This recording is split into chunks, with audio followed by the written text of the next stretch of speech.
Salamat Palangga for always being there for me, lalo na sa mga ganito. At kahit ang daming struggles, nananatili ka pa rin. Hindi mo ako iniwan at binitawan. Thank you so much, Langga.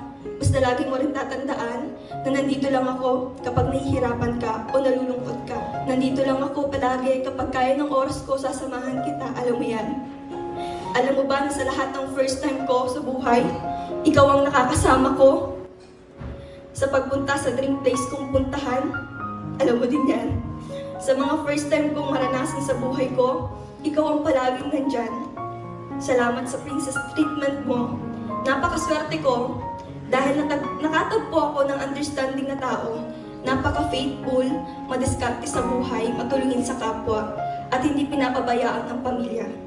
Halos lahat ng katangian nasa iyo na. Salamat ka. Sana hindi ka magsawang mag-intindi at maghintay sa akin.